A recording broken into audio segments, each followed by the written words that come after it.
2 weeks ago, you were on Fox News and you said, if you protested peacefully on January 6th and had Merrick Garland's Department of Justice treat you like a gang member, you should be pardoned. If you committed violence on that day, obviously you shouldn't be pardoned.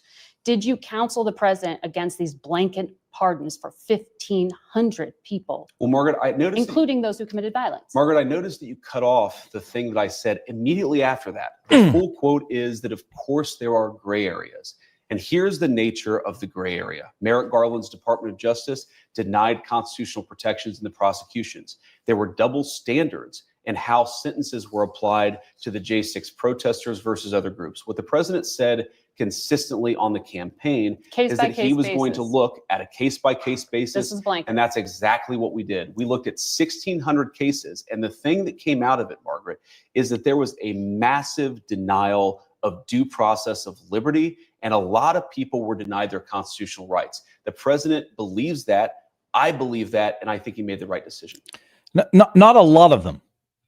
Each and every single one of them, which is why each and every single one of them gets a pardon. What's amazing is that you watch this interview, and I think I watched all of it, 21 minutes of pure torture.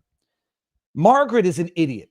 Margaret is a bigot. Margaret is what they refer to as the stereotypical liberal white woman that people have grown to detest. And I'm saying that in the tropian sense. She is the Karen of the media world. She's the Karen of politics. And we might have to now substitute out the Karen name for the Margaret.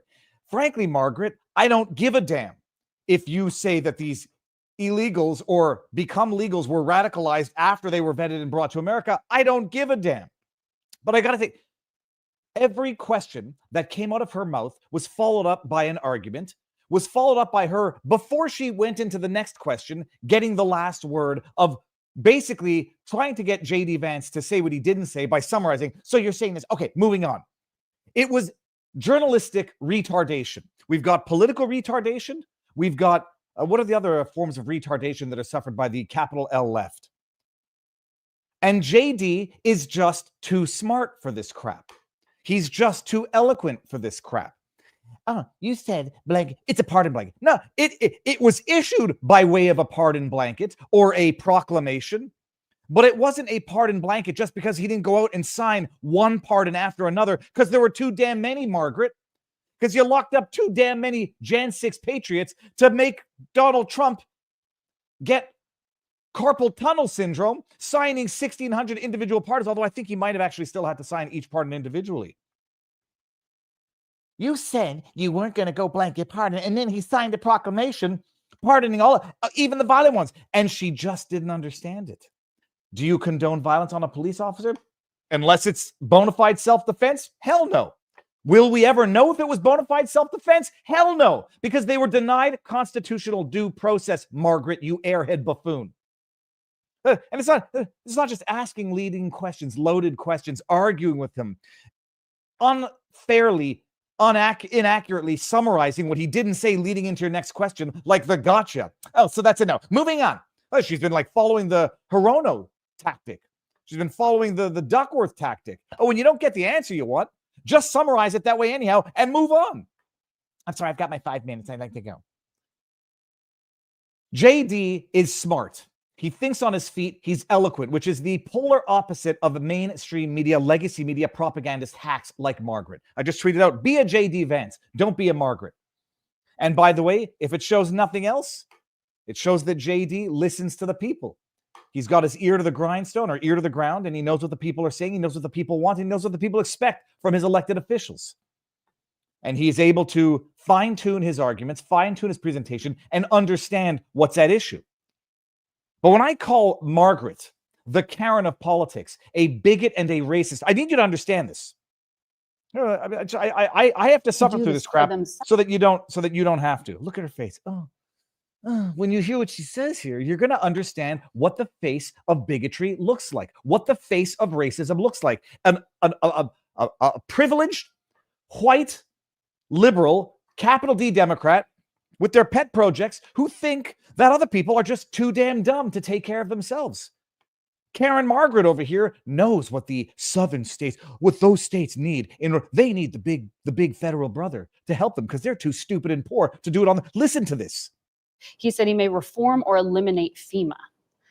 Instead of sending emergency responders, he may start to send a percentage of money to states to take care of themselves. But God forbid, Karen, what do you have to say about that? FEMA has specialized expertise that some of these states just don't have. Oh, Margaret, in their arsenal. And I wish how that they will states who are lower income states, the Mississippis, the Kentuckys, the Alabamas, be able to do this for themselves without? How will those poor, stupid redneck, the Mississippi, Alabama, how will they ever be able to take care of themselves without the big federal brother coming in and doing what's best for them?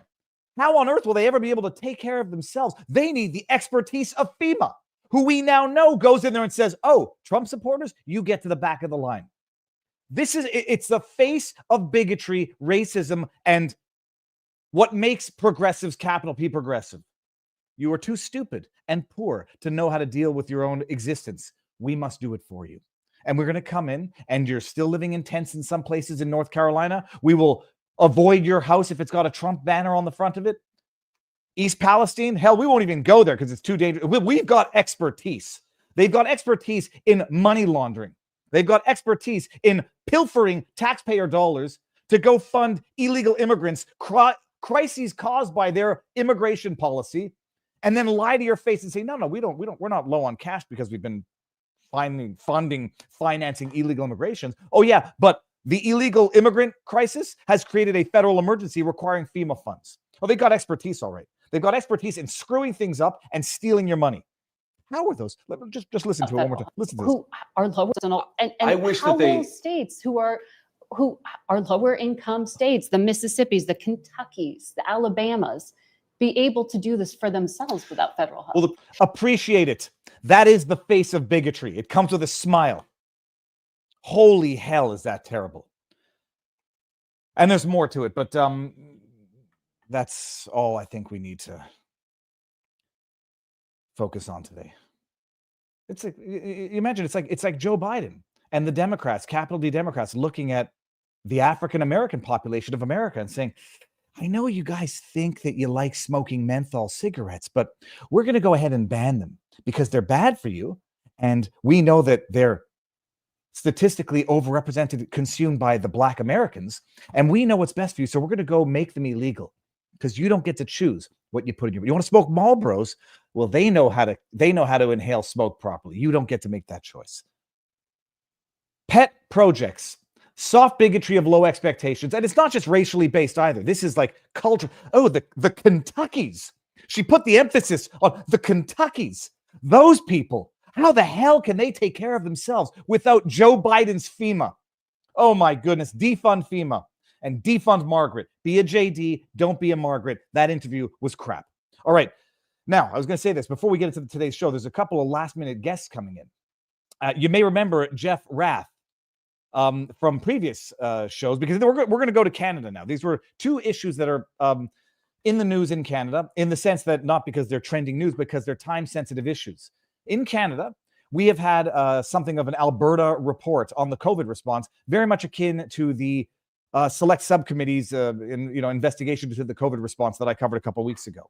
Spoiler alert, the Alberta summary very much mirrors the findings out of the U.S. in that the federal government and the provincial governments screwed everything up. Their expertise killed people. And there's a lawyer that I had on a while back talking about this. He was involved in some of the lawsuits. Going to bring him back on at 1:15, give or take. I'm going to say it as a joke almost, but the ostrich lady out of British Columbia, the ostrich farmers who are now being compelled by the, I'm fairly certain it's I want to say federal government, but they're being compelled by the government to cull their ostriches because of bird flu, the avian flu, the H5N1. I happen to have a bit of an affinity for ostriches. I like them. They're delicious. I do eat ostrich. I've eaten the meat, the eggs. They're delicious. One of my most viral videos was an ostrich egg omelet. We're talking about what's going on in British Columbia as well. And then Ginger Ninja from our locals community, who is up to good and building houses for veterans. We're going to talk about his project in the third part of the show. So we're talking Canada. We've covered JD. And I've got our guest waiting in the backdrop. But before we even get there, because we're kicking ass today, and it's week 2 of Trump kicking ass and making America great once again. Start with a good cup of coffee in the morning, people. 1775 coffee is delicious, and it's freaking good. New studies are showing that drinking 2 to 3 cups of coffee every day can slash your risk of death by 29% and cut heart complications nearly in half. But none of that matters if you're drinking crap. I'm going to name the competition because it's not competition. They call Starbucks the sugar repository factory. You go look up the crap in their coffee, it will make you puke. And that is where 1775 coffee comes in. Bold, hand-picked Bolivian beans, not Colombian, by the way. Bada bing, bada boom. We're going to talk about that in a bit also. Roasted in the USA, single origin, rigorously tested to the highest standards, and built for patriots who refuse to compromise. No fillers, no fraud, just pure coffee excellence. While other brands burn low-quality beans to mask their mistakes, 1775 selects the best, like choosing patriots over politicians, like choosing JDs over Margarets. It's coffee that boosts your metabolism, protects your heart, keeps you sharper than a late-night Trump tweet. The best part?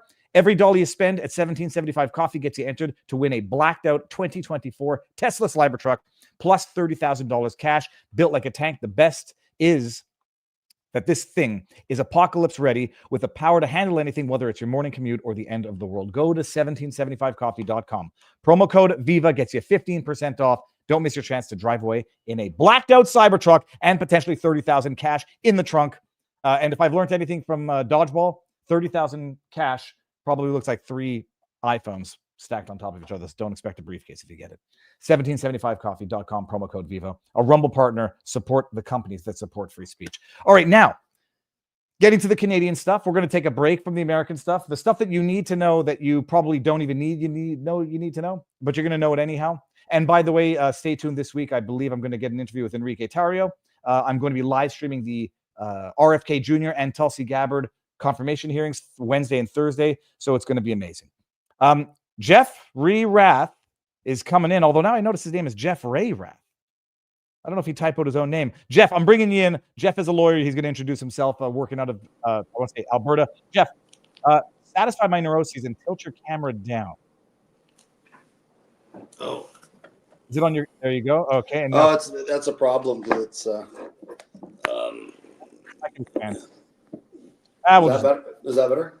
We'll leave it broad. Jeff, tell people who you are. They don't know who you are. I'm a Canadian constitutional lawyer. I've spent over 33 years doing nothing but suing incompetent governments in Canada for various constitutional violations of the rights of Canadian citizens, including the rights of Canadian Indigenous people. I got very involved through COVID, of course, with all of the ridiculous human rights violations that were being perpetrated under the name of public health. I'm the only lawyer in Canada who succeeded in having every single COVID order issued throughout the pandemic in Alberta declared illegal or ultra vires the Public Health Act of Alberta, which means that every single lockdown, every business that was destroyed, every person that was harmed by all of these stupid orders now has a cause of action against the government of Alberta, which we're pursuing through a class action lawsuit in the province of Alberta. We also have a class action that we're seeking, and that action's been certified.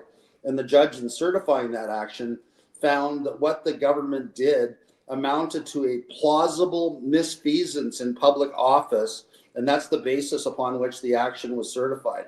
We're now also proceeding with a class action lawsuit against the government of Alberta and the government of Canada for a conspiracy to assault every citizen of Alberta, because we're suing in Alberta, but it's every citizen in Canada, on the basis that these so-called chief medical officers of health, including Theresa Tam, including Dina Hinshaw, would get together in weekly meetings and conspire as to how they were going to keep information from Canadians in order to enforce all of their unlawful and unconscionable jab mandates. So what's really exciting is last week, there was a group headed up by Gary Davidson. Jay Bhattacharya, interestingly, was part of the group and is a co-author of the report, came out with a task force, Alberta COVID-19 pandemic response task force final report that details every corrupt and crazy thing that the government of Alberta did from start to finish with regard to COVID in the context of the lockdowns, vaccines, denial of therapeutics, and so on. So And- if I may stop you there, we're looking at the report. This is the final report, Alberta's COVID-19 pandemic response. The federal government in the States just came out with their a very similar report from the Select Subcommittee on the COVID preparedness response, whatever it was, virtually identical in terms of conclusions. Reiterate or repeat who headed this committee up? Dr. Gary Davidson, who's a very well-respected emergency room doctor. He was the head of emergency medicine for the city of Red Deer in Alberta, and a panel of other cross-disciplinary experts in public health and other immunology, virology, bacteriology, etc., who are all part of this committee. And again, Jay Bhattacharya, to my knowledge, was involved in writing and reviewing the report. And, Jay's comment was that this is one of the greatest reports of this nature that he's ever read, including a lot of the great work that's come out of the United States. Because what it does is it provides a very comprehensive blueprint as to how all of us were completely misled and abused by our governments from start to finish, including detailing at length the collusion of the colleges of physicians and surgeons in the province, or in the provinces of Canada and the province of Alberta, corruptly telling doctors what it was that they could or couldn't prescribe during COVID. And I know, as a matter of fact, because I represent some of these doctors that are being persecuted by the college, to this day, the college is going after people for even discussing ivermectin with patients as an alternative therapy, right? So, all of the excuse my language, all the BS continues, all of the BS continues. And I want people to download this report, to read this report, and to internalize how evil what these people were doing was. And I'm going to give you a very specific example. And I mean, those of us, Viva, that have been living in the trenches and fighting the COVID wars for the last 5 years, know all of this stuff, and it's not news to us. But I think for a lot of citizens of Alberta and citizens of North America to know that Pfizer's own data, and I'm going to read a quote. It's from a report that was done by Peter Corey in August of 2022. So this goes back several years now. But I'm quoting directly from the report. It's entitled "Pregnant Women in Pfizer Randomized Control Tests." Right. And this is quoting in August of 2022. Dr. Pierre Corey, MD, MPA, published his analysis of the Pfizer trial data concerning pregnant women. Dr. Corey found, and this is a quote from Dr. Corey, according to the Pfizer cumulative analysis of post-authorization adverse events, 270 pregnancies were reported during the vaccine trial. Of these, 238 had no outcome attached, so they buried the charts. No explanation in the document for the lack of reporting. Did they lose the charts? The remaining 32 had the following results. This is what I want people to pay attention to. So out of the 32 pregnant women that Pfizer admitted got the drug during the trial, right, 23 had spontaneous abortions, 2 spontaneous abortions with intrauterine death, 2 premature births with neonatal death, 1 spontaneous abortion with neonatal death, and only 1 normal outcome out of 32 pregnancies where the Pfizer jab was administered. Okay, so if I may, first of all, I'm not apologizing for the YouTube overlords at all. Fuck them. I'm going to read this straight out of the report so that nobody accuses anybody of misrepresenting what it says. In August 2022, Dr. Pierre Corey published his analysis of the Pfizer trial data concerning pregnant women. Dr. Corey found that, quote, according to the Pfizer, quote, cumulative analysis of post-authorization adverse events report, section 5.3.6 on page 12, 270 pregnancies were reported during the trial. Of these, 238 had no outcome. Okay, attached to them. No explanation in the document or lack of reporting. Nothing happened. Nothing to report. Did they lose the chart? No. What they mean by that, Viva, is that there was no reporting because they buried the charts. They lost the charts, so we don't know what the outcomes was. Well, I know there was no outcome. Well, I'm only trying to steelman what what someone might say. Okay, that proves nothing. What does prove something is this. Did they lose the chart? The remaining 32. This is 32 out of 270. So my math is not really good, but that's 15%. Did they lose the chart? The remaining 32 had the following results: 23 spontaneous abortions, 2 spontaneous abortions with intrauterine death, 2 premature births with neonatal deaths, 1 spontaneous abortion with neonatal death, 1 normal outcome. Oh, I see what you're saying. If they're reporting a normal outcome here, they should have reported a normal outcome for the other 200 and some odd. And now also, you got to steelman it. Correlation does not equal causation. It might have just happened that this was a batch of pregnant women, 15+% of which, I don't know what the average spontaneous abortion is. The average rate was almost 97% when you do the math, 31 over 32. So what's shocking, but let me get to the point of this. What's shocking about this is that there was, and correlation, I agree with you, Viva, does not equal causation. That's the slogan they like to throw out all the time. However, what I always say is that correlation in the context of vaccine injuries demands investigation, right? And not only was there no investigation of data which seemed to indicate an approximately 97% spontaneous abortion rate with regard to these vaccines, but women in Alberta, and I'm sure it was the same as everywhere else in North America, were repeatedly told that the vaccines were safe and effective for pregnant women. Pregnant women should get the vaccines. I know doctors in doctors' offices that said through the vaccine period, they saw this massive spike in miscarriages, spontaneous abortions, et cetera, et cetera. Nobody was reporting on it. And it's this, but instead of actually investigating things and saying, wait a minute, the initial Pfizer data causes us some real concerns. It's indicating that approximately 97% of women who got the shot spontaneously aborted their fetuses. So at that point, is that a vaccine or is that a drug better than RU85? Like just use it as a morning after pill. If that's the abortion rate that they're getting with that drug, hell, women in the United States didn't need to be afraid of the Dodds decision. All they needed to do was take the Pfizer shot. This is in the government report. So you can call it whatever you want in terms of it's a conservative government in Alberta. This is following years of investigation with doctors one of whom might be the head of is it NIH in America? It's NIH, National Institutes of Health. Jay Bhattacharya.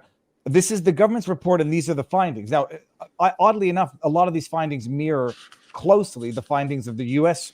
Sub-Select Committee, whatever the report that I covered. Because they're all based on Pfizer's own data. That's why they mirror it. The data is the data, right? And then the report goes on to talk about myocarditis in children. And in the report again, it cites a Lancet study that was done that indicates that the children that they followed in this Lancet study, over 50% of them had severe cardiac abnormalities, right?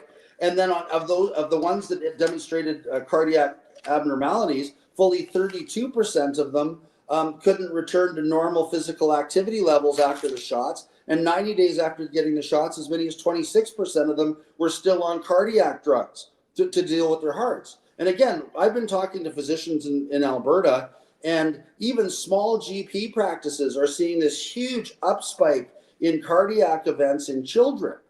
And what we're actually looking at and what we're thinking in Alberta is that we have as many as 2,000 kids in this province that are literally walking cardiac cripples, that whose lives are going to be shortened, who may not live another 5 or 10 years because of these vaccines. Which, and again, you and I think have discussed this, previously.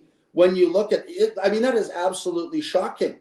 And of course, why we're out beating the drum and why we're so concerned about this report, even though this report is out, the Alberta government has yet to ban vaccines in children when all of the evidence indicates that the vaccines are far more harmful and far more dangerous for children than actually contracting COVID itself. So, and I think you and I had discussed that previously. There's something called Table 14 to the Pfizer EUA that indicated that Pfizer notionally suggested that 1 child per million was going to die from COVID, right? But that Pfizer admitted that they were going to put 34 children per million into ICU. Well, they called it mild myocarditis. No. If you're in the ICU on a vent, that's not mild myocarditis. And when children are put on vents in ICU, a fairly significant percentage of them die without coming out of ICU. It could be as much as, 10, 15, 20%, depending on the severity of what we're talking about. So then just let me finish this point, because it's really important. You get to the end of the table, and then Pfizer posits how many deaths will occur from the vaccine. Well, the only answer they could put, given that there's only 1 death per million from COVID, the only answer they could put in order to get the vaccine approved was 0. Because if they put 1, as in 1 child will die from the vaccine, 1 would die from COVID, it would all balance each other out and there'd be no need for the vaccine. And if they admitted the truth, which is if you put 34 children with myocarditis severe enough that they need to be on a ventilator in a hospital, right, that as many as 10 of those children, are not coming out of hospital and they're going to die, right? So if they actually put, even 2 children were going to die in ICU from the COVID injections, they wouldn't have been able to get the approval, because how can you approve a vaccine that kills twice as many children as the disease that it's meant to vaccinate against, right? So this whole thing, the vaccines for children, I'm very concerned that this has just been a massive fraud from start to finish, where Pfizer knowingly fudged its own data by positing 0 deaths from the vaccines when they knew full well that the numbers were going to be much higher than that. And what we're seeing now in Alberta with all of these children with severe myocarditis post-vaccine that are literally walking wounded. I mean, it really summarizes what Peter McCullough has been saying about these vaccines being cardiotoxic, right? Well, we have all of these kids with poisoned hearts running around Alberta. And I'll just finish this point. Ask yourself how many parents would have consented to their children getting the shot if they were told, oh, by the way, this drug's experimental. We don't know what the real impact is going to be on kids. Kids are almost 0 risk from, dying from COVID. And there's a really good possibility that the vaccines are going to kill far more children than COVID, right? What parent in their right mind would give the kid the shot? So the simple fact, none. So the simple fact of the matter is all of this information is being continually buried by our public health officials. Since this report has come out, and keep in mind, it's been floating around government desks probably since August. I think Daniel Smith referred to the work and the report being in draft form as early as August. Our chief medical officer of health hasn't come out and advised pregnant women not to get the shot because it's still available. They haven't advised parents not to give the shot to their children because it's still available for children. My question is, does the chief medical officer of health of Alberta hate babies and hate children? Because why else wouldn't you be putting out a warning telling people not to give this drug to kids and not to give it to pregnant women? Yeah, all just to steel man it. We lived through this in real time too. Sorry. That was an awesome effect. Just to steel man the what they said in real time. It's mild transient myocarditis, which many doctors have come and said that's a contradiction in terms. Then they had subclinical myocarditis, which some people were arguing many people didn't even know that they got because it was subclinical, but still something that's fundamentally bad and irreparably scars the heart. Then they were saying, well, don't worry, because you get myocarditis from an infection as well, and it's worse the myocarditis you get from an infection than from the risk of the jab. Therefore, the risk benefit has been analyzed by your pharma-funded expert. Go ahead and jack up your kids 6 months and older. That's what they said. So like this will change nothing in their view. They'll just but again, crap. That's a far cry from safe and effective, right? And it's deliberately distorting information that was being given to parents with regard to the cost benefit of these shots. They weren't told all of that nicety, nuanced, whatever it is. They were told that if their kids got the shot, they had it was 88 or however what percentage effective. They either weren't going to get COVID or weren't going to be able to spread COVID. They weren't going to kill grandma. All of that nonsense. And we know, and it's even detailed in this report, that the vaccines were never warranted by the drug companies to stop transmission. It was never warranted by any of the companies to prevent people from getting the disease. Because, how many people do we know, all of us know, that had the COVID shots that had COVID 4 or 5 times? I know dozens of them, that were all shot and boosted and whatever. And every time a new wave of COVID came out, they seemed to be the first ones to get it because of their weakened immune systems. The other thing is, and again, these, become somewhat apocryphal stories, but everybody knows these stories. I was golfing this summer, and one of the young women that works at our golf club, who's a collegiate level hockey player, was telling me that no fewer than 3 women on her college hockey team have been told they can no longer participate in college sports because their hearts have been damaged so badly with myocarditis from the vaccines. Let me substantiate what we're saying here. I mean, I remember this was for the Slovenian supply agreement or the contract, and they had similar provisions in the South African one. They had similar provisions in the Canadian one. The participating member state acknowledges that the vaccine, capital V vaccine, and materials related to the vaccine and their components and constituents materials are being rapidly developed due to the emergency circumstances of the COVID-19 pandemic and will continue to be studied after provision of the vaccine to participating member states under the production agreement. The participating member state further acknowledges that the long-term effects and efficacy of the vaccine are not currently known, and that there may be adverse effects of the vaccine that are not currently known. This was in all of the agreements that they signed with participating states at the time while they were pushing. And in terms of what's known now, we now know that these drugs are exactly what everybody, what McCullough, said they were. They're a cardiotoxin. We have as many as 2,000 kids in Alberta that are literally walking wounded with damaged hearts from these vaccines, yet the government won't acknowledge the truth of its own science and its own report and immediately pull these dangerous drugs from the market. And and I respect people that take a libertarian perspective and say, oh well, and this is kind of the government's attitude, it's all a matter of choice, and everybody in Alberta should be very proud of ourselves. The number of people stupid enough to still get boosted is down to like 5%. So we basically 95% of all Albertans are anti-vaxxers now because we won't get any more boosters. But still, there's the risk that there's still pregnant women that didn't get the memo on how dangerous these drugs are to their pregnancy. There's still parents out there that don't understand that if they're giving this drug to their kids, their kids are more likely to die from the shot than they are from COVID.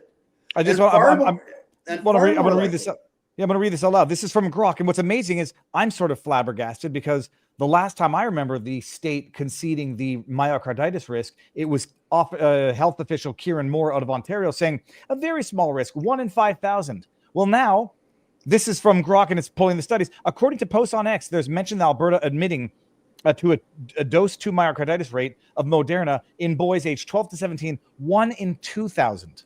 Suggesting a significant occurrence, but without specifying exact numbers. But I want to speak to that because the report speaks to that as well. There's a Thai study that says the myocarditis rate is closer to 70%.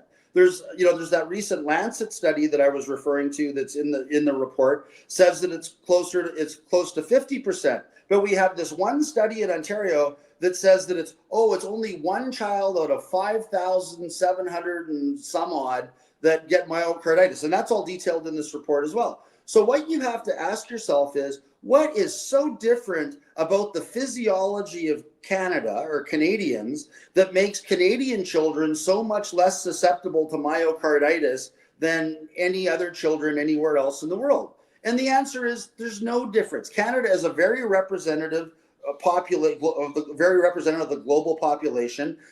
Canada has a lot of citizens from all over the world that live here. We're no different than anybody else. And what you have to conclude is, even if you see 1 in 2,000 or 1 in 5,000, is that you do not and cannot trust the Canadian data, because the degree to which the Canadian medical profession and scientific community has been absolutely corrupted through COVID, making some of the most asinine statements ever. Like, we had a Nobel Prize laureate show up as an expert witness in one of my cases, who claimed, get this, that the pandemic would not end until absolutely everybody in the whole world had been vaccinated with the Pfizer shot. I mean, it's fake science. It's absolutely ridiculous. But you you pay a Nobel laureate to put his name to something that's patently ridiculous, and then they tender that as evidence to a judge, hoping that the judge is going to pick up on it and believe the Nobel Prize winner over Jay Bhattacharya or any of the other experts that we had lined up to provide evidence. The degree of corruption in Canada with regard to COVID data is beyond belief. Perfect example is the Fissman study that was done. There's a whole book written on it called The Fissman Fraud, where the government didn't like the fact that the numbers had flipped on COVID hospitalizations, and that's detailed in this report as well. There's more people hospitalized and dying even on a proportional basis after the COVID shot than people that are unvaccinated, which completely mirrors the Cleveland Clinic study, again, that showed that the more vaccines and the more shots you get, the worse your health outcomes. Well, it's confirming the fact that you don't have excess mortality among a demographic that is, not the one in which you'd see excess mortality 3 years out of the pandemic. I just want to also highlight these conclusions from the report. This is a government report out of Alberta. Reliable evidence of harm following the COVID-19 vaccine trials were not designated to detect rare or long-term adverse effects, yada, yada. Conclusions and recommendations. Immediately halt the use of all COVID-19 vaccines without full disclosure to patients regarding both safety and efficacy issues by their physician. End the use of COVID-19 vaccines for healthy children and teenagers, as other jurisdictions have done. See Denmark, Sweden, Norway, Finland, and the UK. Further research to establish the safety and efficacy of COVID-19 vaccines is necessary before widespread use in adults and children. Establish a website, calling center, yada, yada, yada. These are the findings of the Alberta government. That's absolutely right. And still, even within Alberta, I'm actually phoning legislators and I'm going to email the premier and everybody that'll listen to me. I want the College of Physicians and Surgeons to make this report mandatory reading for every single so-called doctor in the province that was boosting vaccines and effectively acting as vaccine salesmen throughout the pandemic, because it just demonstrates from one end to the other how wrong-headed they were and how completely egregious it was for them to park their critical thinking at the door and just engaging in the ongoing groupthink, in and around, COVID policy. Also, the chapter on therapeutics and the suppression of therapeutics in Alberta, is extremely worth reading. Like drugs like fluvoxamine, which is an old SSRI that was found to be effective when lunatics in a French asylum weren't getting sick and all the doctors and nurses were, and they figured out that this drug not only acted prophylactically, but if you gave it to people for early onset COVID, it would cure them. That drug has been suppressed. And in Alberta, it continues to be suppressed in Alberta. And this is even after the Ontario Science Table, which is the largest science table in the country, announced that they've determined through usage that fluvoxamine reduces COVID mortality in patients by 90%, right? So basically 9 out of 10 COVID deaths could have been prevented simply from following the paper that was written on the French use of fluvoxamine and giving fluvoxamine to people instead of the stupid vaccines. But of course, we know why they didn't do it. Fluvoxamine is off patent. Nobody's getting paid for it other than the generic drug companies who nobody likes, right? And even though it's a perfectly, it's an effective treatment that would have reduced COVID deaths by 90%, it was never made available and is still not encouraged to be used by the medical profession in Alberta. The college, because I was writing them saying, look, here's this announcement from Ontario. Where's the announcement for Alberta? 2.5 months later, we get this mealy-mouthed letter out saying, oh, well, fluvoxamine, we're aware, may have benefits. It can be used in the context of randomized control trials.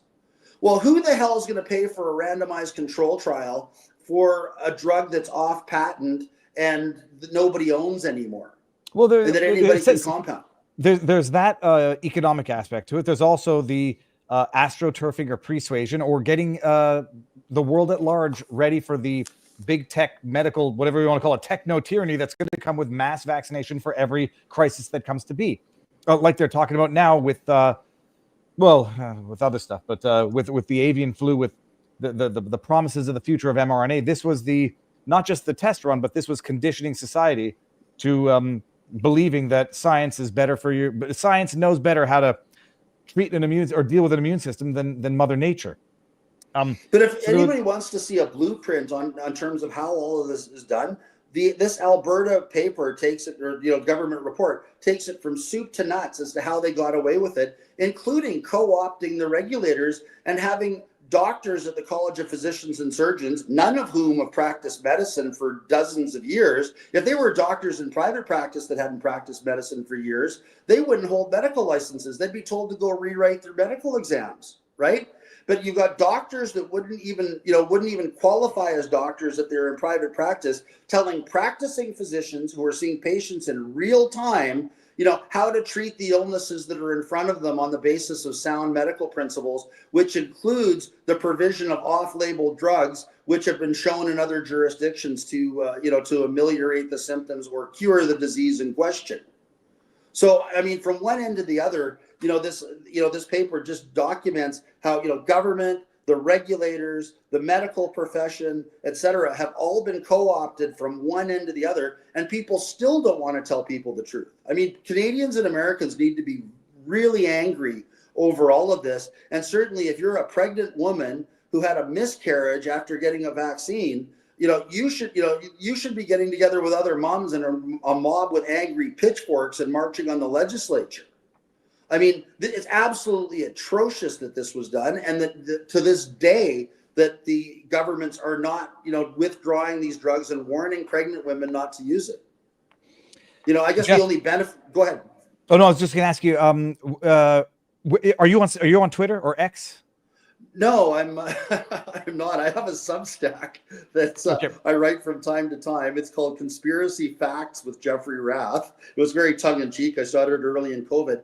And then anybody in Alberta who's been injured by one of these vaccines, or if you've had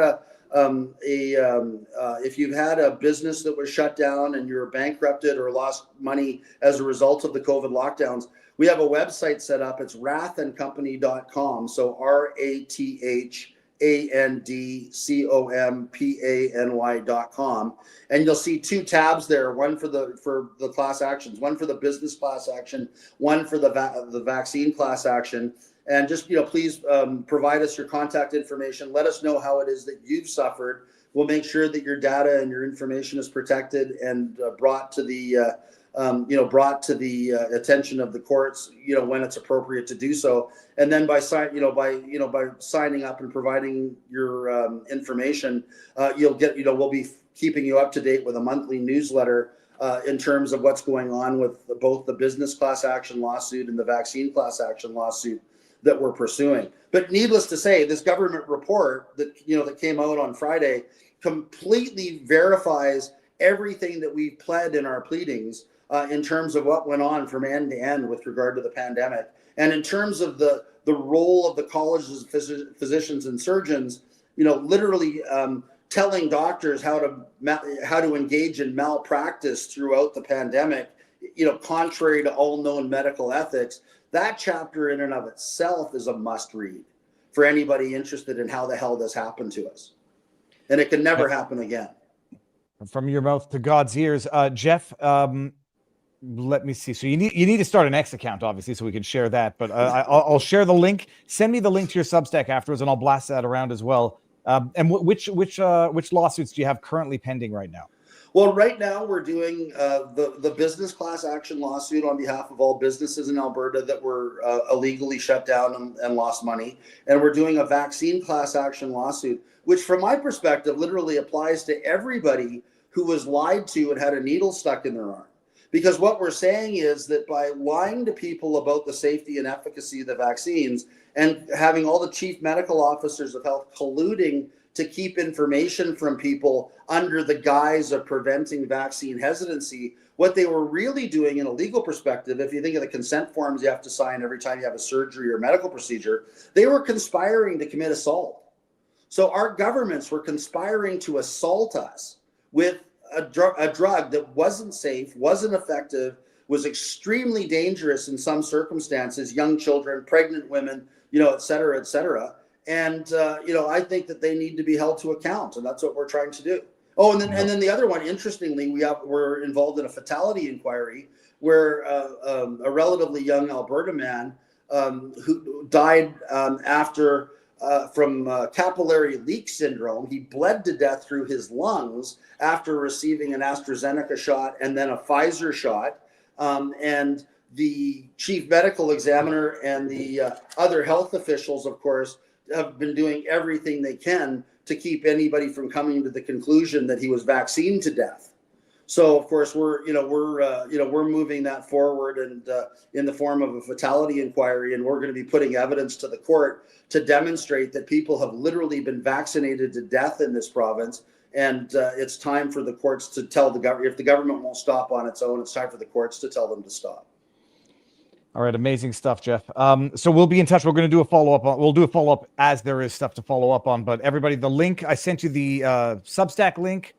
What was the other one? The website link, and I'll put them in the pinned comment when this interview, when this stream is over, and it'll be pinned up there. Viva, thanks for having me on. It's always such a pleasure to talk to you. Anytime and every time, Jeff. Thank you for coming on. Okay, you have a good day. Thanks. All right, see you soon. And now we're going from one aspect of Canadian insanity to another. I've never met either Katie or Carrie before. I've seen some interviews. I've been boning up in as much as I can on the story of the mass culling of ostriches in British Columbia. And so we've got Katie, who I believe is the daughter of the owner of the farm, and Carrie, who I believe is the lawyer representing them. And they are on, I don't want to say a ticking time bomb. It's rather a ticking clock, because there's a very, very hard deadline coming up on February 1st, from what I understand. If you don't know this story, you're going to know it as well. I've been catching up. Rebel News has covered it. I'm going to share the link to Rebel News' website where you can sign the petition, or put pressure on politicians, because this has to stop. I'm going to bring in Katie, and I'm going to bring in Carrie, and I'm going to go on the bottom just like this so that it's symmetrical. Ladies, how does this go? The battle. I know a bit about what's going on in this story, but I think you're going to need to fill everybody in, and I don't know who the best is going to be to fill it in. Katie, you are the daughter of the owners of your parents own the farm. My mom and her business partner both, they own Universal Ostrich Farms, and my mom started Universal Ostrich Farms, Karen Esperson, and we obviously, for as long as I've been alive, I guess I'm 35 years of my years I've been alive. I've been a part of the ostriches' lives, and they've been part of ours. Where is the farm located, or where was it located? Because there might be a temporary farm right now where they're being held. No, they're being held here in their own home, captive. They're as safe as can be in their own quarantined area. They have a beautiful pen that is wildlife fenced. So that's where they are, and that's where they have been, and they haven't been moved. We are in Edgewood, British Columbia. We're about an hour and a half away from any major city, and we live in a small town, Edgewood, which is about a population of 600 people, actually. Okay, and this ostrich farm it has been in the family for a while. Was it originally meat farming, or what was the purpose of the farm originally? So originally, my grandfather and my grandmother actually started getting into them, and they were in Alberta. And my grandfather, Esperson, was the president of the Alberta Ostrich Association at the time, years ago. And they came in, and they were kind of a novelty. Everybody got into these amazing, fancy ostriches, and they were overpriced at that time, and they just were something really cool, but there was no market for them. So farms quickly learned, we have all these really expensive ostriches, but we don't know how to make any money off them. So a lot of farms at that time started to just fold and get out of it. And my mom, when my grandparents got out of it, my mom got into it, and my mom and dad at the time. And my mom, so she's just spearheaded and been a pioneer in the industry for over the years. At the beginning, it was about learning them, education on their hatching, creating an industry, and the industry was kind of around meat. So it was going to be a healthier meat. It was going to be healthier for the planet. They are very lean, red meat, and it was all about that. And then we started to change our focus, though, and see the amazing abilities that this ostrich has to do really good things for humanity by just using their eggs, and things that we could do with their amazing natural immune system and their ability to conquer environmental challenges that they're faced with. And so that has been the main focus of the farm for the last 3 years, is promoting natural immunity. And really, we're all born with antibodies, and these ostrich have been on the earth for 21 million years, is the latest Struthio fossil found. And so you can imagine that these guys have stayed on this planet for a long time for a given reason. So that's our main focus now out here is just the robust immune system. Okay, interesting. And so no farming, no human consumption of the meat or eggs any longer. No, correct. Yeah, very Okay. correct. And do you do guided tours? Is it like open to the public? There's an ostrich farm, at least there was one, and I think it's still there in Montreal or outside of Montreal when I lived in Quebec. And I don't want to name it because I don't want to bring down any federal agents on them. I used to go there. I used to go there and get ostrich eggs and ostrich meat. It's delicious. It's like filet mignon, but with less fat. The eggs themselves are amazing. But they took people on tours. They were, it was like sort of a petting zoo type farm. Is it open to the public? Your mom's farm? Yeah, it has been. And it's probably one of her favorite things to do. And even us, like me, when I'm here, and if somebody comes and wants a tour, I would do the tour. It's probably one of the favorite things to do here is educate people about how fun they are, the personalities that they have, and how they are like our family members. There's young ones that we don't, that we don't have as we're gaining that connection because they're like a little brother. But with all the old ones, we have some here that are 34 years old. 33 years old. We have so many in their 20s. And so it's fun to take people and their kids or people driving by in tourism, show them up close these big, beautiful animals that are 300 pounds with the most beautiful big eyes that just look into your soul. And they have personalities. They have hairdos. They are unique and silly. And they also have a very beautiful pecking order. And that being said, that's my mom, Karen Esperson, and her business partner. They can go out there and they've earned their trust over 35 years. We have ostriches that watch out for them because we have bratty teenagers in there. So there's the older ones that will go and they'll protect them and keep those ones away from my mom when she's feeding. And they have this just beautiful thing to show people. And yes, so it is open to the public. It's one of our favorite things to do is educate.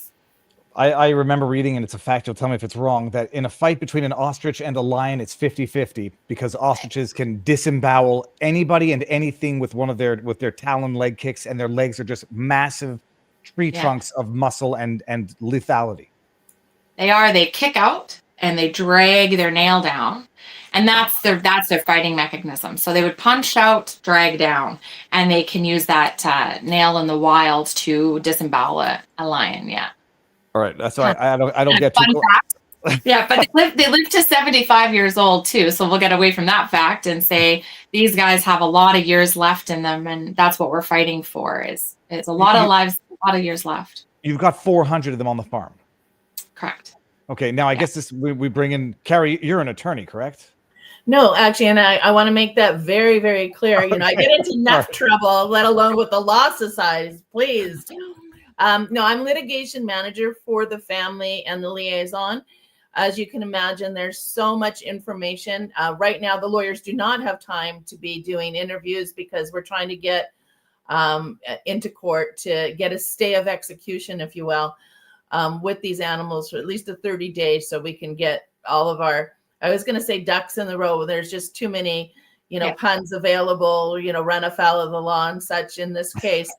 But at the end of the day, there is a deadline, and these birds are scheduled to be executed on February 1st. So explain how we even got. And by the way, my apologies because I thought I saw litigator, not litigation liaison, but I still would have made the same mistake. So not an attorney, Carrie Simpson, but she stated the Holiday Inn. That's probably a good quality to not have. I would agree with you. So how does it come to be? Like, how do you get in trouble? How does it come where they say we got to kill them all? Well, I've been watching the comments here, and I got a few minutes of the show that you just did. And I think Canadians need to realize there's something very nefarious happening in this nation. And at some point in time, and maybe this is it, maybe it's going to take the 400 ostriches to bring to the attention of what's happening between Big Pharma, the World Health Organization, our political people being in cahoots, making money off of this and all the rest of it. So there's a lot of tentacles to this animal. But in this case, we've been watching the culling of animals, and it's been very strategic over the years. So back in 2012 in Ontario, for instance, there was a herd of Shropshire sheep, and the Canadian Food Industry Agency. So they're the ones that have their own special act. They have a president.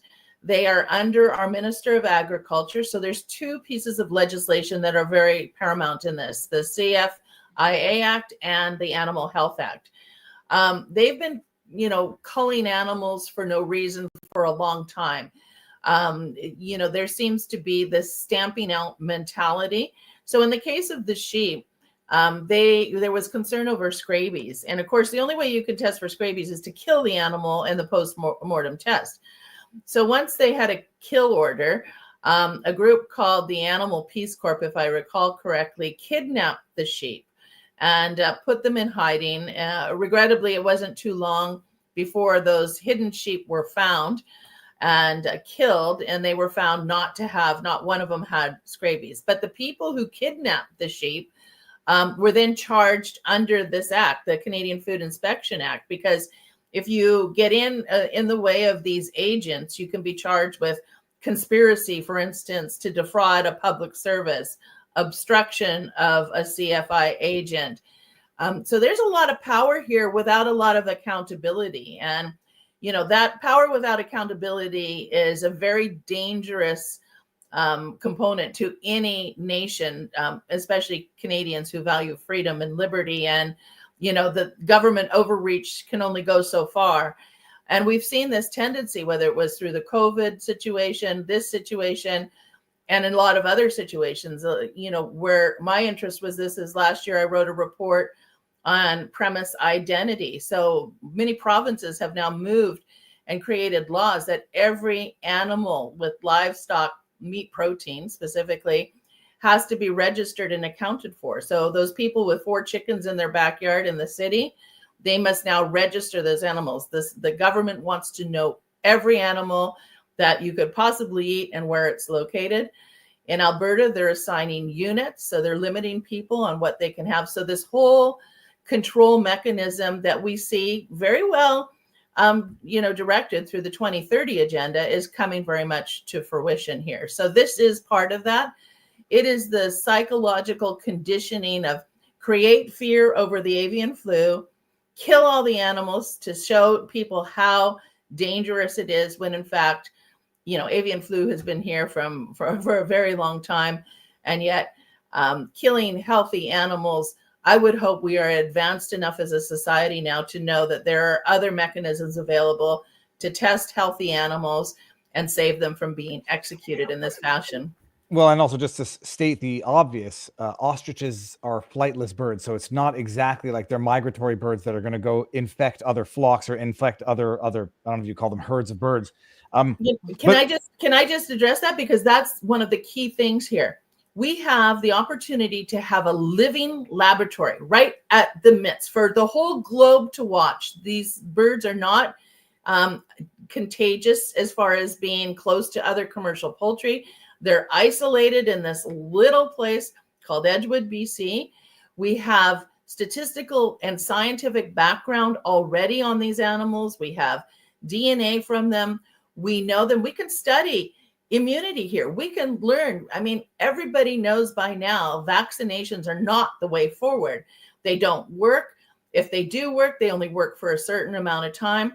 Why aren't we taking this opportunity, if we really care about people health, animal health, the health of nations, or do we care about making big pharma rich, politicians rich, their stakeholders rich? What is really our motive here?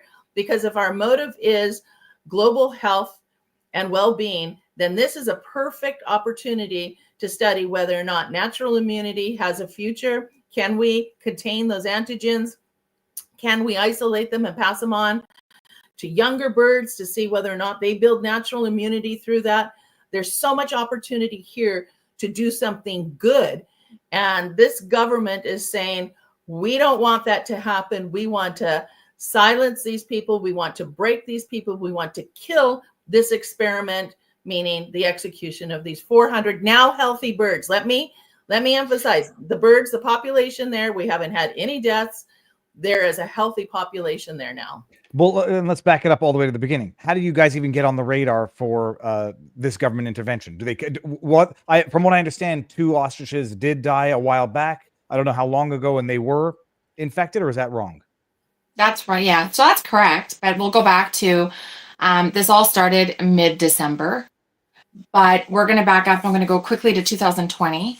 2020, we had some illnesses here and symptomatic. And as everybody knows, as farmers in the industry, we will all go through some, different things through our herds. And it wasn't alarming though this time, because in 2020 we had symptoms. We reached out to our vet. Our vet right away said, okay, let's do some tissue samples. We got some tissue samples off to him immediately, because at that same time we had some deaths in 2020. And deaths of ostriches, not deaths of people. No, Okay. no, sorry. Yeah, let's be very clear. Deaths of the ostriches, mortalities in the animal. Now I want to understand this is avian flu back in 2020 in a couple of ostriches. So no, not at all. So I'm going to get to that. So 2020, we take the tissue sample. Tissue sample goes off to our vet, comes back to us as positive for Pseudomonas, which is a bacteria, not avian flu. So we're like, how did we get that? And the vet was like, I mean, it could live in the soil. It could come off a tourist's hand, and it could have got to the birds. So at that time, we started doing some of our own treatments. Our herd, they started to gain an immunity to whatever was going on. We didn't lose any more ostriches, and they got healthy. They were fine. Speed up now to 2024, mid-December. And now my mom, Karen Esperson, and at the farm here, we're like, these are the same symptoms. Like these symptoms are just like we had in 2020. Let's call our vet. And we did start to have some mortality through our ostriches in mid-December. And so, but we did notice that these symptoms were a little bit more aggressive for sure. So we called our vet, did our due diligence. Through the holidays, we had to leave a message. We were waiting for him to get back to us. And on the 28th, an anonymous tip goes in supposedly to CFIA. CFIA calls and says, we have an anonymous tip that you guys have, there's somebody sure you have avian flu. And then so we start explaining the symptoms to CFIA and said like, okay, but these are the symptoms. Now we've had some that are symptomatic, but they're better now. So, and then CFIA said, absolutely, this does not sound like avian flu, because if animals get avian flu, they die pretty quickly. They succumb to the illness. So can you mind if we just come out when you have a couple fresh samples? If you have a couple more mortalities, can we come out and do some samples? And my mom, absolutely. Yeah, please, let's see what this is. And because we want to contain it.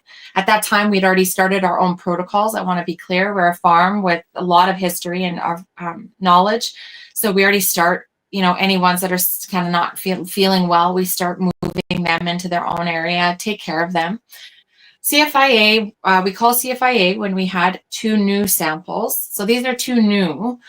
We had mortality before that, like in that time frame. So I'm going to be very clear. We have had more deaths than 2. Some people are saying that there's some confusion there. So I want to clear that up. The CFIA took samples off 2 deceased. So I got to ask, how many died? In total, and I want to make so we're almost 500 at that time, right? 480 something. We've had 69 in total symptomatic to this virus. Have succumbed to their illness. But painting a picture, if you're a large poultry farm and stuff, you can have there could be a mink that comes in and takes 60 out in a night, right? So this is a large animal, so it sounds maybe a little bit, I don't know, larger, but it's 69 have succumbed to this illness. But there's also over 35 that have been treated by my mom and have they absolutely would not even know that they're sick, that they've been sick. So the 69 that died, what was it confirmed as the avian flu, or was it still as of yet undetermined? Well, no. So I'm going to go there. Yeah, I was going to get there. So they took the samples off these 2 ostrich that had laid there for 16 hours waiting for them. They came, they took PCR tests on each dead carcass. They took it orally and they took a rectal. And at the same time, this is very important. We asked, can we get some of those samples done on our healthy birds, the ones that are alive still? And they said, no, that's not possible. So they leave, and we are about an hour and a half away from a city. So I want to paint that picture too. They leave here at about 3 o'clock in the afternoon. They have to drive an hour and a half back to Vernon. At 2 o'clock, they said that we'll find out within 24 to 36 hours. The next day by 2 o'clock, we got a call from the Abbotsford lab, which is, I would say about 6 hours away from here, 7 hours away from where we are. 2 o'clock in the afternoon the next day, we get a call saying we tested positive off those PCR tests for H5N1, and we are now under quarantine, and we are to be all depopulated. Every animal on this property is to be killed. Okay, depopulated is culled. Killed, yeah. Okay, now and I, like the number, it sounds like it's a big number, but I mean, I've never been on a farm. Animals get sick. There's like when kids in daycare get sick. I mean, poo kids don't die from a cold, but animals and birds get colds just like any other animal, and it spreads among farm animals. Absolutely, yeah. And so I want another really important thing to tell people and paint the picture in people's heads of our farm. There's a huge area of our ostrich, and we have in one section, a big field is all of our older birds. Now, all of our older ostrich are 2020 older. And then in one side of our farm, it's the younger guys because they don't have as much strength to fight the big guys. And we kind of give them a little bit of time to grow up and be able to handle those punches and kicks and fights for pecking order. So it was very strange enough. Not one ostrich that has been here before 2020 has been symptomatic. Not one death of over 300 and something of our elder birds, which would raise the alarm, not a concern. It's the alarm of, oh my God, this is fascinating. These animals have obviously gained a herd immunity years ago to something that they're being exposed to now. And so our younger population, 2020 and younger, are the ones that we have really had those, have had the symptoms with. But those ones now have hit their immunity. So we have no more deaths symptomatically. There's no more deaths with our younger ones. They have hit their herd immunity, natural immunity. And when they took those two tests, those PCR tests, at no time through this have they taken tissue samples. They've taken no other samples. They came here, in my eyes, they came and took off 2 dead animals. So there's no risk of them staying alive. They took tests and they left here with something that they tested for something exactly what they wanted to find. Well, and they went. So 69 died. Did they only take tests from 2? 2 dead ones, not even the 2. And more importantly, the gold standard of this kind of test would be to take tissue samples. Like, why didn't they take these dead birds and conduct an autopsy? Like, only 2 birds and this, amateur test of swabbing the throat and the rectal area and then putting it through a PCR test, which from most of our research now says they're not to be used as diagnostic testing. More than that, for avian flu, all tests are supposed to then go to the lab in Manitoba, which is run by the World Health Organization for Animal Health. I know, shocking probably to you and your audience, for confirmation. And we have no evidence whatsoever that that's been done. So it's not the case that they tested other birds and they did not show positive for avian flu. So they tested 2 and only 2 anal and mouth swabs of a deceased animal with a PCR test, conclude avian flu, pursuant to which now you have to slaughter the other 400 and change who are still alive. Exactly. And then really important too is like these animals are, we've asked continuously. We said, can we please just get a reputable vet, approved vet? Can we get them to come and take a blood sample? Take a sample ourselves so we know for future say what we're dealing with. And we just actually talked, which was scary enough. We just talked to a vet, and she was like, absolutely, I would come down and do this for you. So we could then approach CFIA. Before we were able to even approach CFIA, she got a call saying not one sample will leave that farm. We got an email on a Saturday from the government saying, highlighting that if one test or any treatment or testing is performed over there, that we are subject to $200,000 fine and 6 months in jail.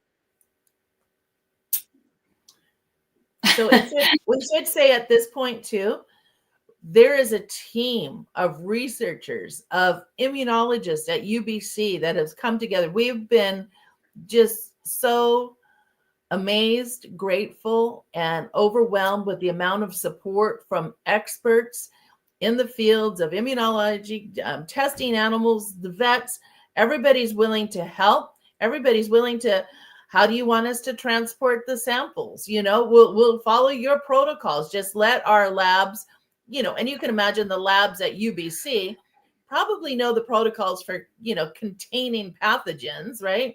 And yet the agents for CFIA say not one sample, and there's no appeal. There's no appeal. So this is a purely administrative body, a purely administrative procedure right now. There is no, you're trying to get a court involved to enjoin the order of the CFIA. CFIA, it's the Canadian Food and Inspection Agency. It's like the Canada's FDA. Yeah. Well, I guess it's sort of maybe like the FDA or USDA. Yeah. It's okay. There's no court proceedings other than your petition now to have this order enjoined. So CFIA comes in and they issue an order. They say slaughter them all by February 1st. Okay. No, there's a few more curious. Well, there's one more curious caveat in this. So there is the ability to have your farm declared a distinct unit. So that application was made, and Katie will tell you about what that form's like. And on January 2nd, the family got basically your birds have valuable genetics. So either they're valuable genetics, and I forget what the other specialty breed or something. So valuable genetics here, because we have science at play, like literally a living laboratory. So they said, yes, you're valuable genetics. So everybody kind of went, oh, good. Okay. 6 days later, 8 days later, they get another letter saying, no, you do not qualify for valuable genetics. So we're not sure what happened within that 8-day period, but we'll find out. But suddenly these birds are now, bring on the execution and no appeal. Yeah, it's really important to know. So we were given, so it's called an exemption package. So we could fill out an exemption package, a Unit 1 exemption package. So we could fill out these forms and we could, throw in a Hail Mary and hope that these forms will make our birds exempt. When we received the Unit 1 exemption package, each question in there is for commercial poultry farms. And it lists in there ducks, turkeys, geese, and chickens. And my mom, we're reading all the questions, and my mom is like, I can't answer any of these questions, honestly. Like, I can't, none of these pertain to what we do, who we are, what animal they are. And so my mom, we got a hold of the caseworker, both of us were there, and the caseworker said, if you don't fill out this package, you're automatically denied. You're in non-compliance, and you're not going to be given any exemption. So then my mom said, well, I can't answer yes to a lot of these. They're going to be no, because they don't pertain. So she said, I'm telling you right now, this is one of the most important steps. If you do not fill this out, you do not qualify for exemption. So my mom, we're reading through it and going, no.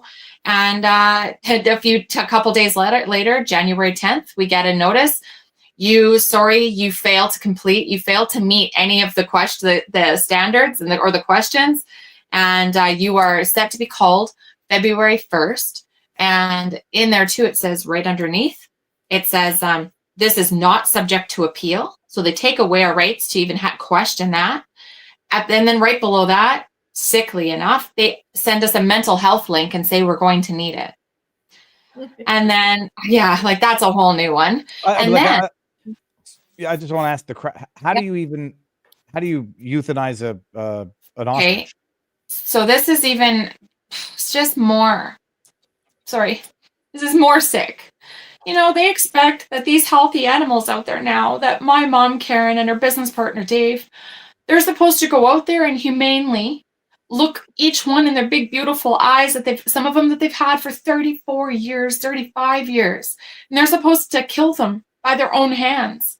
So they expected them to go out there, do their dirty work, kill 400 of them by their own hands and dispose of them by themselves by February 1st. So they gave them the regulations of how they want the pits dug. So by regulation, they want a pit dug 9 meters deep. They want it 60 meters away from the next pit. You're allowed 2.5 tons of ostrich or animal per pit. And so they are expecting, that works out to 40 pits with, 10 ostriches each, 60 meters apart. And they want them all buried back in our hayland. They haven't asked us where there's any wells, where there's any springs. There's natural springs back there. So they're so worried about this avian flu, but they're okay with us putting supposedly 400 such unhealthy animals that they came in hazmat suits in back in our hayfields, that all that soil can get leaked anywhere. And we have grizzlies, we have cougars out here. Those are some of our environmental battles with our animals. And they're going to dig these up. So where are we making any sense at all here? They come in their hazmat suits and they're okay with us disposing of them and trusting us that they're just going in these pits. Katie, I have to ask not a morbid curiosity, logistically, are you supposed to shoot them with a shotgun, or are you supposed to cut their heads off? And I'm not trying to be it's not a chicken. No. However, they don't know. They don't know. And I'm going to be honest, we don't know. Biggest question to the world is, how do you go out there to your 400 cattle, your 400 goats, your 400 sheep, and you look at them and they're eating normal and they're acting normal, they're being normal. And off 2 tests, you're supposed to go out there by yourself and you're supposed to kill them. There's no humane way to kill 400 healthy animals. So slitting, And you're supposed to then get in an excavator and dig up 9 meters deep, 40 different pits. Or how many pits would it be? It would be 40. 40 different pits to bury the carcasses of 400 ostriches, 9 meters deep. And I presume what level of topsoil must there be? I mean, they can't let you have a foot of topsoil. How many meters of topsoil? I think it's 2 meters. Make you slaughter your own animals, which and it's not done the way a vet euthanizes a dog with a barbutal injection. There's only a couple of ways to take to kill an animal the size of an ostrich that doesn't, and then they want you to dispose of the 400 bodies. So it's really important. They don't know the ostrich. So let me just put out there, you can't walk in there with them. They're extremely dangerous, as you stated about the lion. They have to know you. So there's B, a gunshot goes off. We're going to have ostriches caught in fences. They are a very nervous animal too. And if they're out and something's happening, they have a sixth sense. They know when something's happening. They're a smart animal. Doesn't matter. Every animal knows in their heart when things aren't right. And those, when we're supposed to, so really, really sick story, is there was a CTV journalism done not that long ago in November. And it's been since taken down since I mentioned it to CFIA. And I have the screenshots of it, that it's a very good read and everybody should read it. Inside Canada's chaotic response to the avian flu. Now, in that article, they do an interview on a family, and it's been public, so I'm sure I can say it's a Sheely family.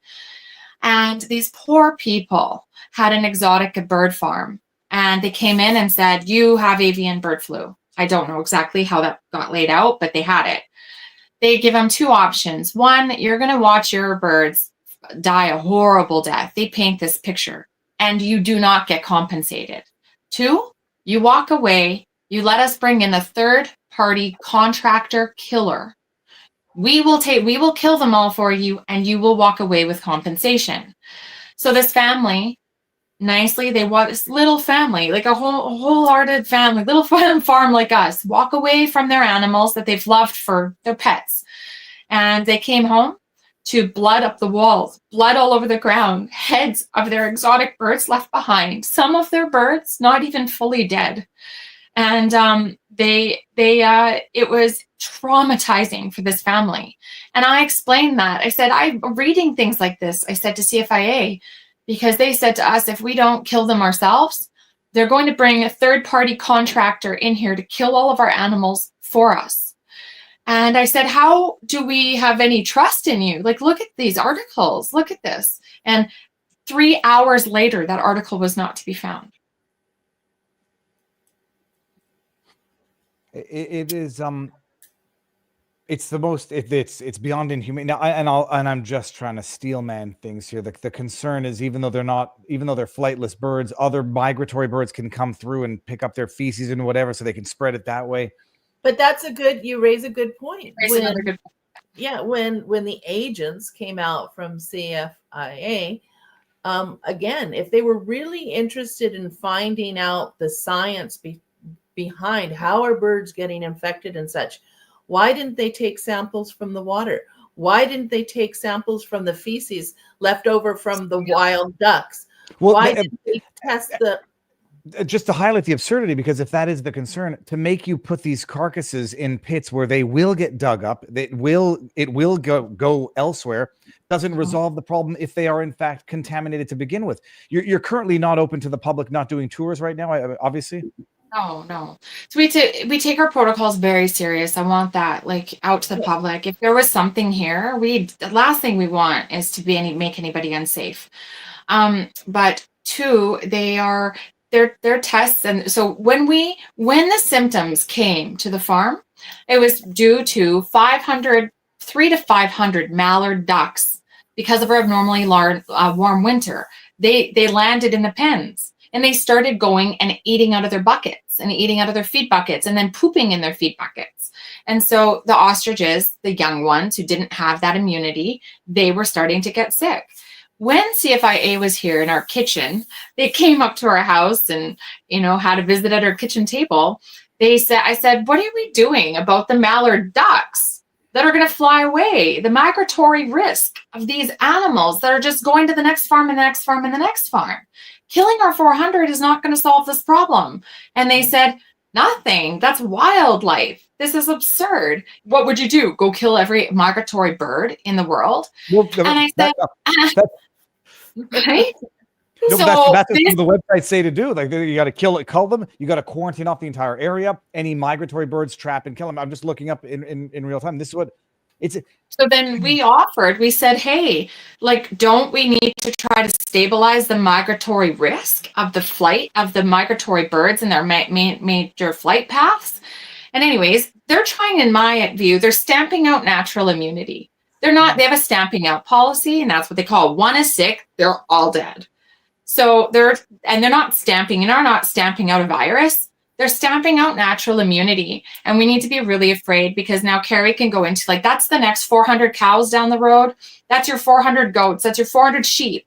And this is where we stand together and we come together and say it stops here. These 400 ostriches are just standing up for a way better, bigger cause.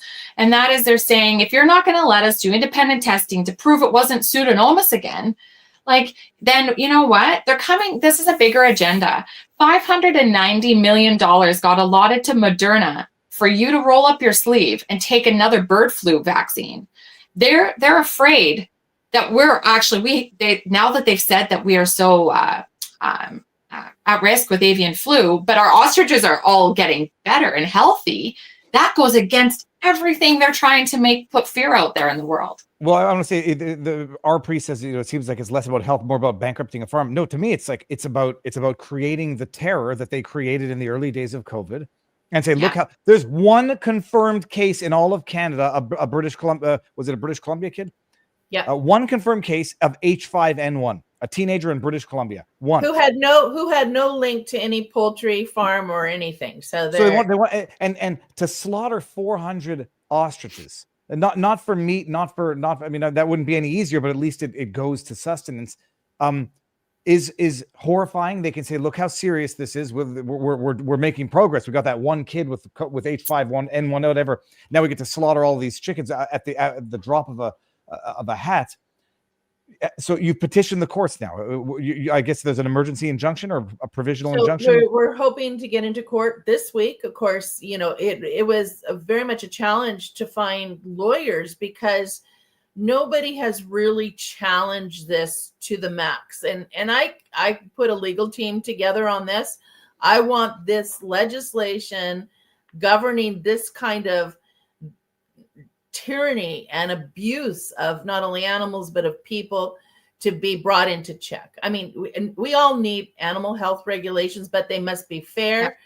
People must have confidence. This is what's happening now.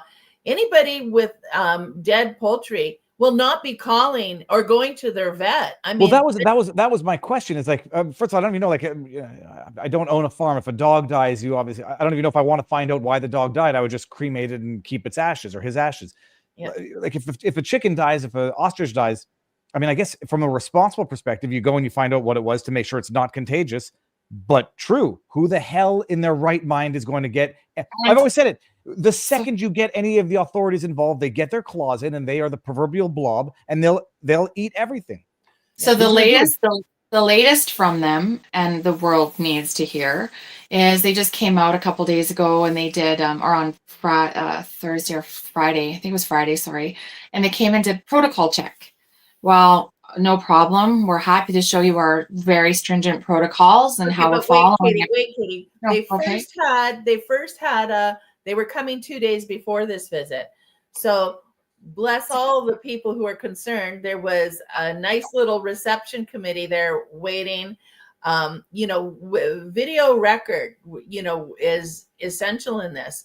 So they didn't show up. Instead, they rescheduled.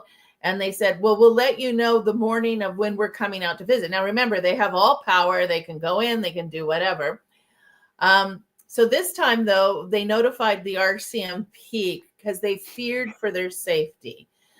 Fortunately, that it brought to their attention that there was demonstrators and they were afraid for their safety. This cute little 20 people holding up signs with a coffee smiling and brought 2 RCMP cruisers. The abusers pretending to be the victims. It's like as they are abusing you, it's like the judges. Well, we're getting threats online, so we need to put a gag order on the proceedings. No, first of all, the world needs to know what's going on, and if they express themselves peacefully in opposition to this wholesale slaughter, damn right you're going to meet some unhappy people.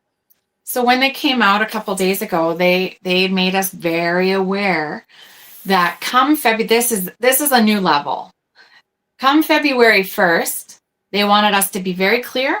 They are allowed to come through our personal residence, and they're allowed to take any byproduct or any, in quotations, thing that they want out of our home to do with ostriches. So we better not get in the way. We better stand down. And they are coming through our house to take everything out of here. And they asked us, if we were working on healthy and natural immunity, and we had these awesome antibodies that could help other animals naturally, where would those be? And they actually asked us where they could find the COVID-19 antibodies that are natural. Are you kidding me? So you have authority to go through our personal residence, strip us of anything that has been our livelihood and our passion for over 35 years. and take, my mom is afraid of just her painted eggs. My mom is like, because she asked them, she said, do you mean like you could take my painted eggs that I've had people paint over 35 years? And they said, you bet. It's like the peanut and oh, I forget the raccoon's name. I think it was Fred out of New York State. No, it's like there is no private property. All they can do is manufacture a pretext, and they can seize and do whatever the hell they want with everything you own for your own safety. Yeah. What is you found a lawyer? Are you like you've got to get to court and get an injunction between now and February 1st? Right. So I can tell you, so I received a lot of emails saying, Carrie, you need to help this family. You need to help this family. And I kind of looked at the facts and stuff and said, you know, these 400 ostriches deserve to be saved. This is just outrageous what's gone here. So fortunately, my Rolodex is full of some very good lawyers. And I have to say, it took a day and a half of contacting everybody possible. But you know what? I've never seen anything like it. All these top legal firms, they said, Carrie, we don't have any experience because nobody's ever really challenged in a meaningful way with the funds necessary. And you know, please, people, if everybody chips in, the legal cost for stopping this insanity is well worth the investment for everybody. This is about our freedom, our liberty on so many fronts. But even these big firms, they send out internal emails within their firms asking anybody and everybody to do it. And then I finally found somebody who I think is just going to be, you know, a godsend in this case. And he says, actually, I am familiar with that act. I'm fighting it on compensation for another one. And he says, I get it. So he's put a legal team together. I've had now lawyers involved with maybe charter challenges, you know, on this because there's some openings there. So I think we are going to use this opportunity to hopefully do a lot of good and set some important precedents. And most importantly, save those 400 beautiful, healthy birds, you guys. Avian flu kills everybody within 14 days after exposure. These birds are not dying. Do you have a Give, Send, Go campaign? We have. You can go to Save Our Ostriches. So just think SOO, saveourostriches.com. And all the information, e-transfers are the best because we don't get dinged any you know, points for their cut. So there's e-transfer information there. That's where you'll find the updates. There is also an email, and we will be putting out information. I will make sure that the minute we have the court date set, which we believe will be this week, I'll let you know for sure. And I'll put you and your wonderful audience on our list to make sure that those updates are given. So saveourostriches.com. It's the website here that I'm looking at right now, right? Right. Okay. So that'll take you directly to the information. And yeah. All right. Well, I didn't wake up angry, but I probably will be going to bed angry. I'm going to share that link with everybody. And we'll keep doing what we can do.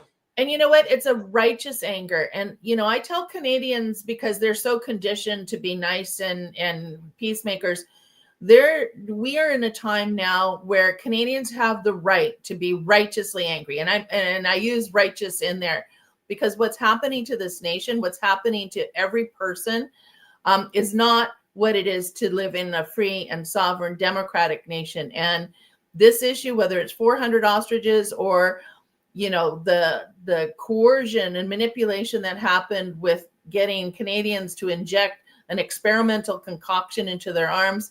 And I can give other example. At some point, we as Canadians must come together as the people and say enough is enough. We're going to have an election. You guys don't elect a politician. Elect a leader. Tell them what you want them to do and ask them how they are going to do it. We have to change the relationship here on so many fronts. But we are working hard to save 400 beautiful souls. These, And I keep saying the world is watching. This is honestly, the world is watching what's going to happen here, because then that opens the door to Pandora's box. It's the next door. It's the next door. It's the next door. So No, this is standing up. My reaction, I mean, define F them, and if they want to come, first of all, exhaust all legal remedies. What are they're going to make you kill animals? Come, good luck. See what an ostrich does. And like you say, they're jittery animals. Like they move like what are those? They run 65 miles an hour. Dude, good luck. I defer to your better experience as to whether or not they're intelligent. Whenever I've met them, I don't know if they're intelligent, but they're beautiful. I'm going to show a video afterwards. They're amazing and marvels of nature. But yeah, good.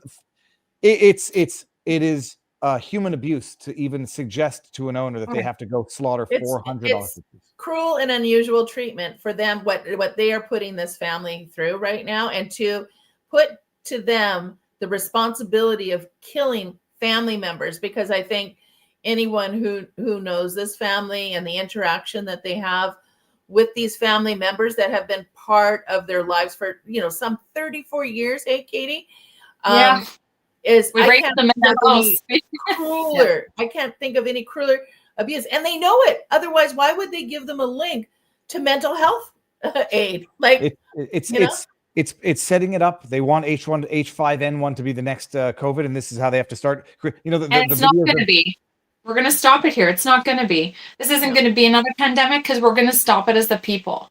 We can show that natural immunity can win, and we're going to protect our farmers and our people. As a result, and our people. Sorry, I'm animal. I'm just like, I'm sorry. Don't worry, I'm going to put up the links again when this is over. But Carrie, Katie, thank you very much. We'll be in touch, and I'll be following it. And if there's anything, you've got my number, both of you. So we'll be in touch. Thanks so much, and thanks to your audience. They look like a well-informed, great group of people that are going to make the difference here. So together we will do this. We will definitely put it on blast, and everybody can snip and clip and share segments. I know one segment in particular, which I'll be posting later. Thanks you. So much. Thanks, everybody. All right, have a good day. Bye. I'm going to segue briefly. Just a little palate cleanse. Where was our visit to the ostrich farm? Here, this was me back in younger days.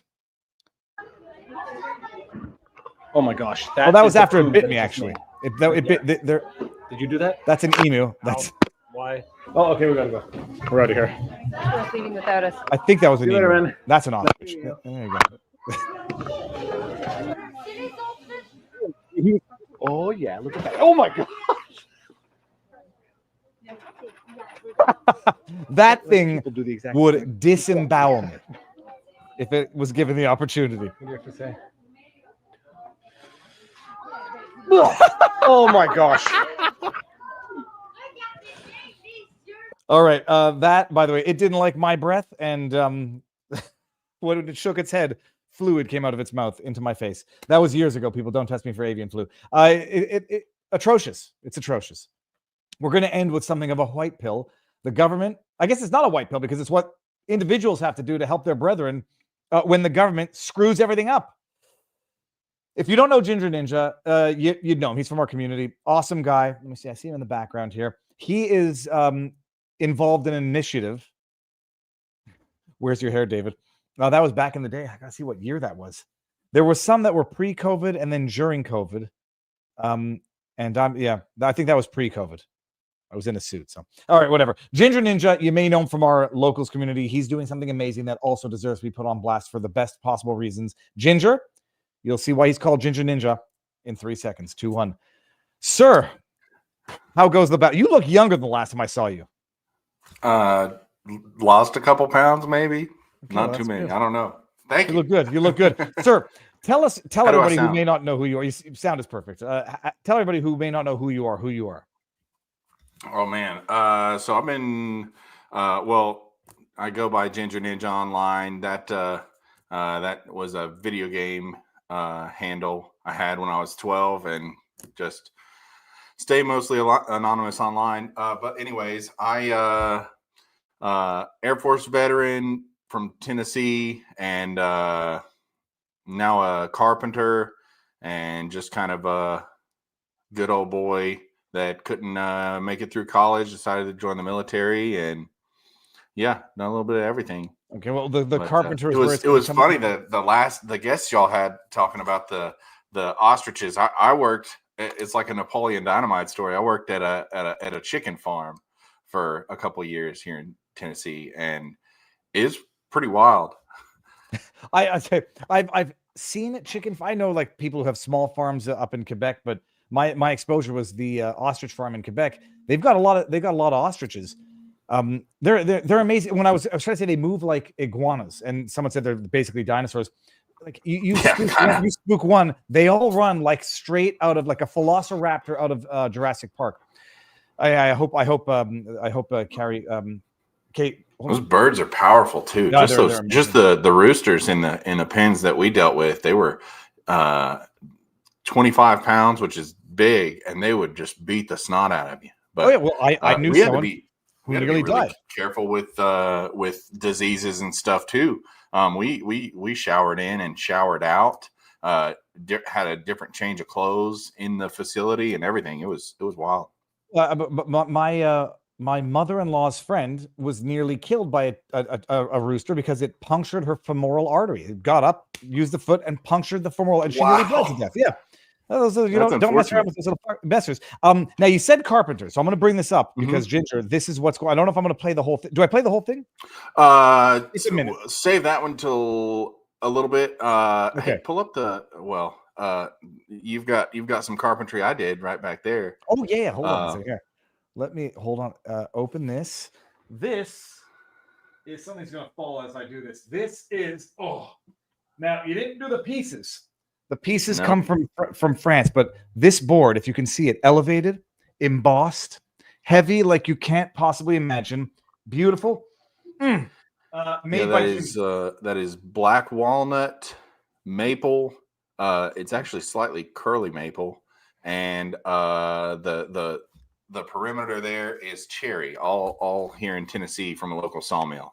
Well, highlighting the fact that you are I don't know if you go by master carpenter, you're an amazingly skilled carpenter, which comes into play for the project that you're working on that you want to put on righteous amplification.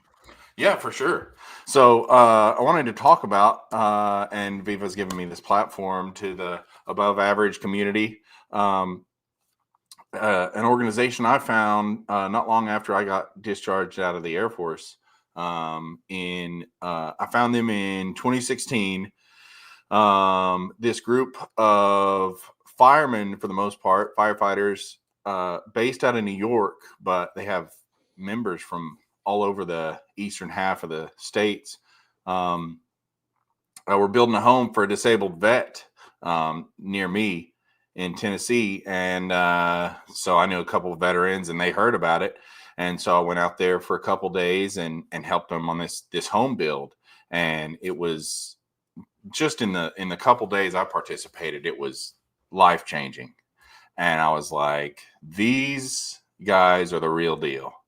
And so, I from then on, I made a commitment that I was going to be volunteering for this organization. And so I've been doing that for ever since then. It's 25 now, so this will be my 10th build coming up in May. We're building a house for a disabled vet, and what the organization does, it's called a Soldier's Journey Home, and we are 100% volunteer organization. That the board, nobody takes a penny, and we build one house a year for a disabled veteran somewhere in the U.S.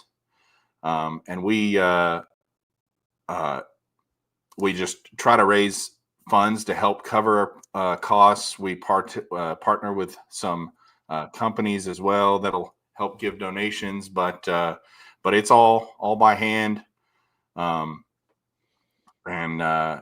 We go from a foundation. We show up, the foundation's already poured, and 2 weeks later, we turn over the keys to a fully furnished forever home that's adapted to the disability of the veteran, the combat injured or combat vet. Okay, so I don't think I've ever asked you about the logistics. It's a Soldier's Journey Home. building a home for disabled vets. How does a vet get selected to be the recipient of a newly built home?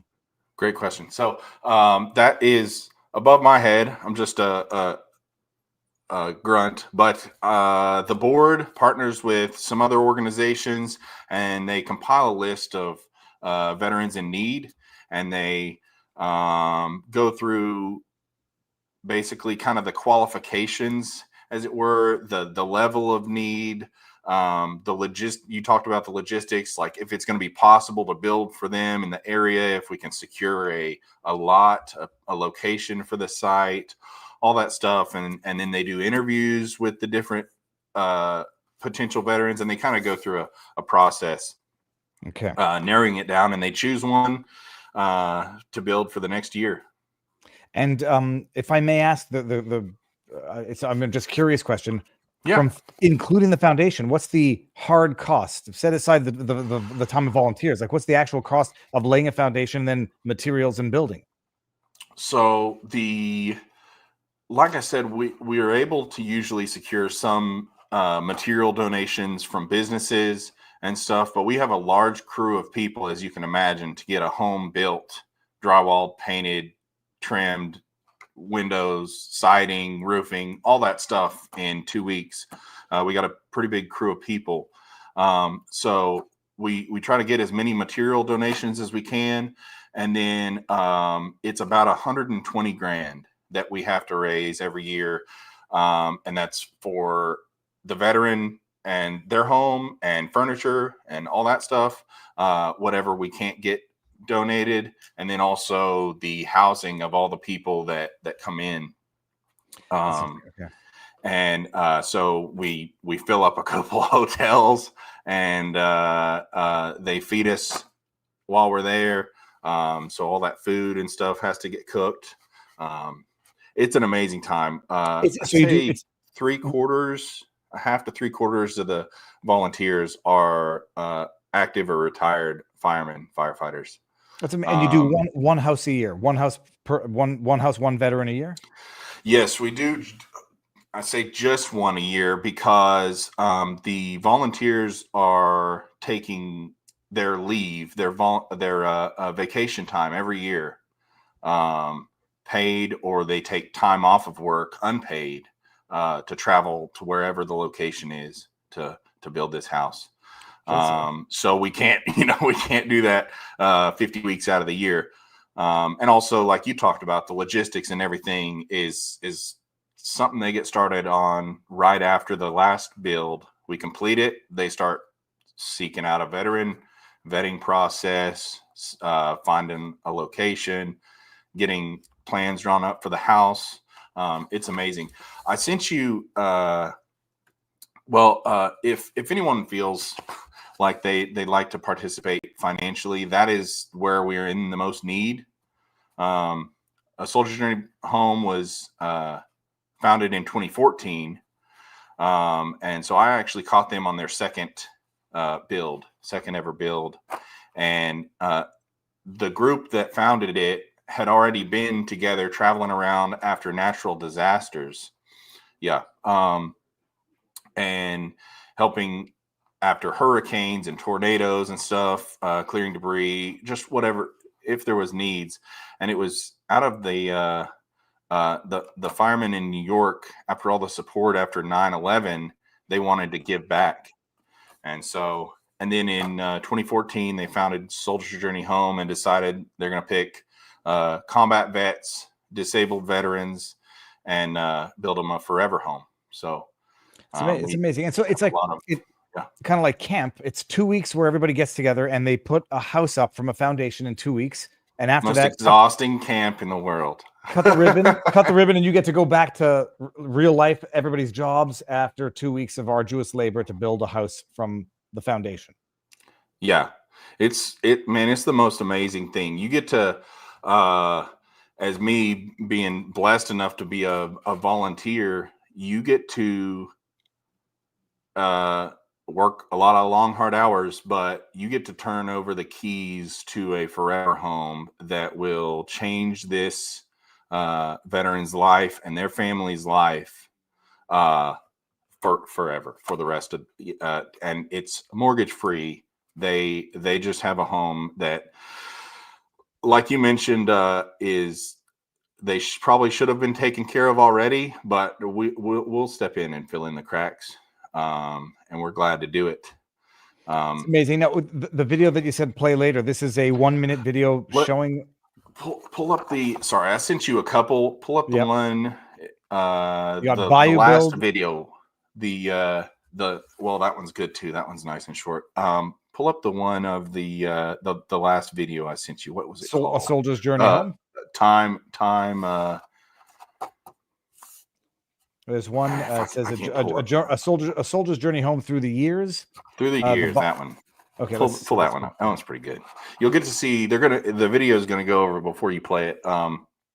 Is going to go over a bunch of the recipients over the years and some little screenshots and stuff of the builds. And this is what we do. It's phenomenal.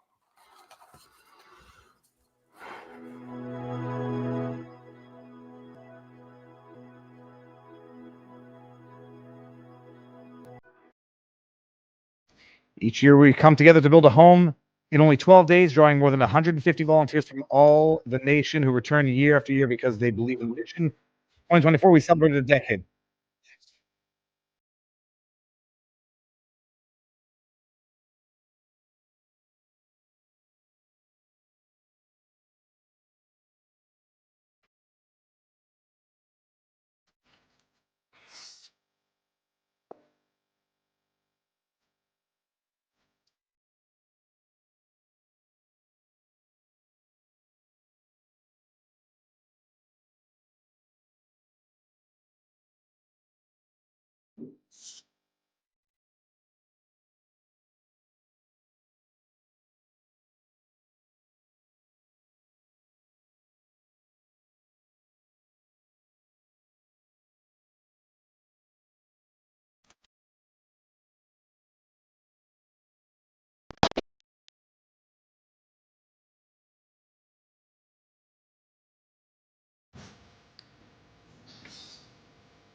There's me and my brother in the kitchen there.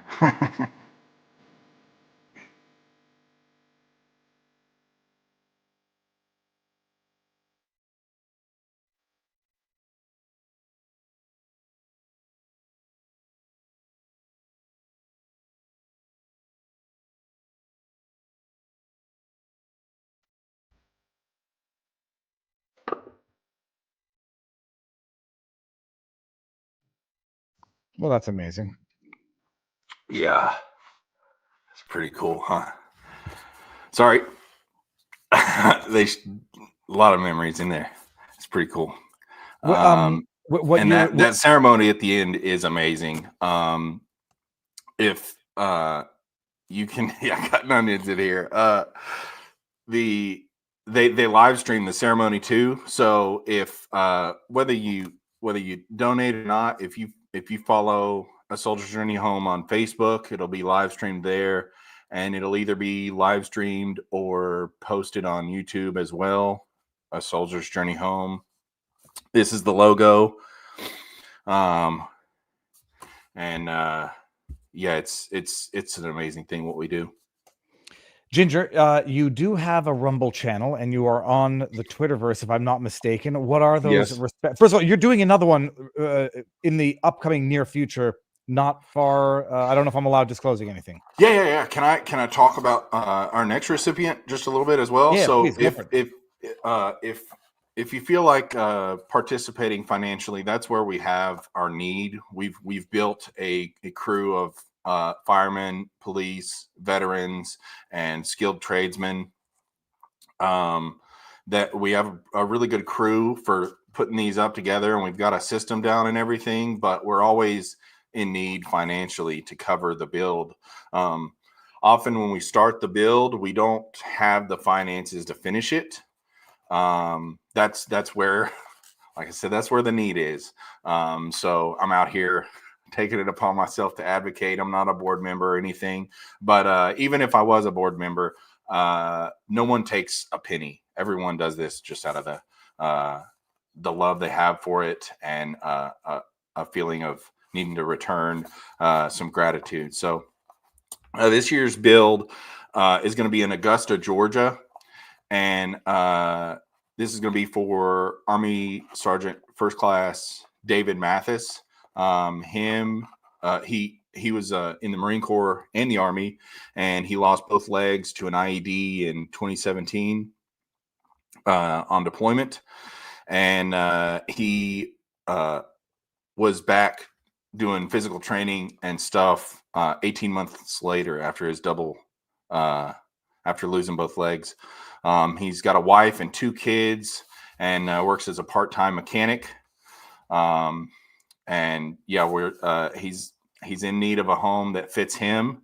So we're going to come in, we're going to build a house, wide ADA doorways he can go through when he's in his wheelchair, off his prosthetics. He can roll through the house. There's going to be space for his kids. And a shower that's that's ADA compliant. Usually we also put in a tub. The cabinets, the sinks, you can roll under. In the wheelchair, in the upper cabinets, we put shelves so the amputee can pull those down. Sometimes we even install a smart stovetop that will lower down so he can cook himself breakfast and stuff and be able to reach it. And just a lot of other things that you wouldn't think of needing, but will really improve his quality of life and change the life of him and his wife and his kids. And so that's what we're doing. Augusta, Georgia this year, coming May. The end of May, we're going to be building him a home. So if anybody wants to donate, $5 makes a bigger difference than you think. $5, $10, $20, and it's a 501c3 as well. If you own a business and instead of giving Uncle Sam a bunch of money that they're going to send overseas, keep it here and give it to somebody who went overseas, Fantastic. Now, Ginger, I actually cut you off before. Your social media on Twitter and on Rumble. On Rumble, I'm bad about posting, but I'll occasionally post firearms related videos. Right now, working up a precision load for my 300 Winchester Magnum. This is going to be my next range toy. It shoots pretty well, but I'm hand loading ammo for it.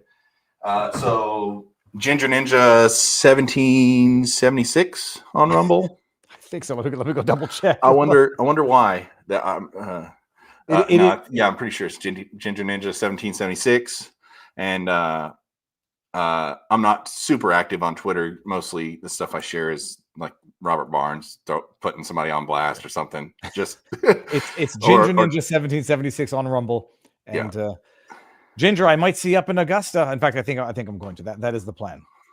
Yeah. Well, you'll have to make a video about a vlog about the travel. Absolutely. Ginger, I'm going to stay live and just do read some chats and then do the locals after party. But thank you. And I'm going to blast the link around to everybody, and I'm going to get my wallet immediately after we end this stream. Yeah. Everybody go to soldiersjourneyhome.org. And there's just a donate tab. And if you're not sure if it's something you want to jump on, A Soldier's Journey Home, the YouTube channel, go through there and watch there's like some 10 and 15 minute videos on some of the builds, and they kind of follow the build. The real deal, and everybody, we had a glitch there. Yeah, it had to glitch. We're the real deal. And nobody takes a penny. Every bit just goes to you, the veteran, the disabled vet. So, Ginger, thank you very much for coming on. Viva, thank you for having me. My pleasure. Anytime, and I'll see you in my text messages. Yes, sir. It's good All to right, see man. you. Have a good God day. bless. All right, you too. Bye-bye. Amazing.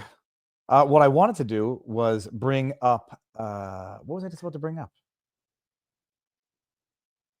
I absolutely forgot what I wanted to bring up.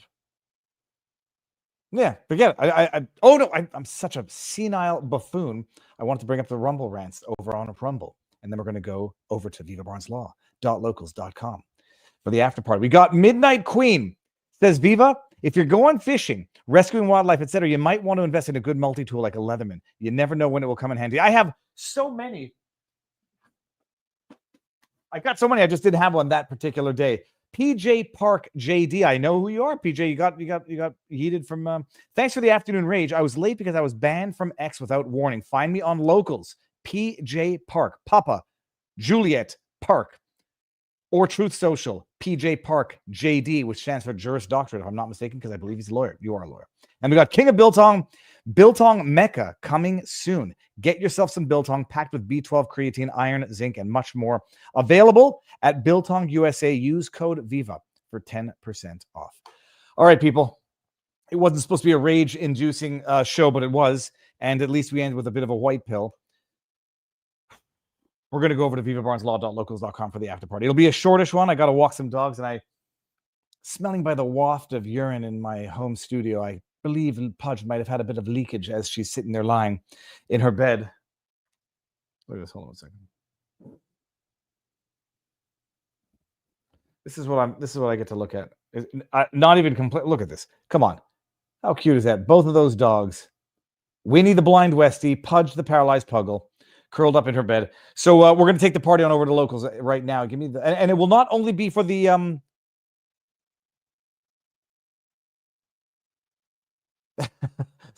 Someone in our Locals community said, Viva, you're so senile. You could serve as U.S. president. That was Svi Hansis. I'm going to give everybody the link. It's not going to be supporters only today because I'm using StreamYard. So you can come on over. No obligation to be a member, but come check out the after party and see if you like it. Locals, vivabarneslaw.locals.com. Lots of stuff coming up all week. It's going to be amazing. So this was a big one. I'm glad we got those two stories out there. I didn't want to get, I'll talk about it over on Locals with the ostriches. Okay, I'm still on all platforms. Ending on YouTube. See you later, people. No, that's not ending. That is bringing it over. Going to end on YouTube.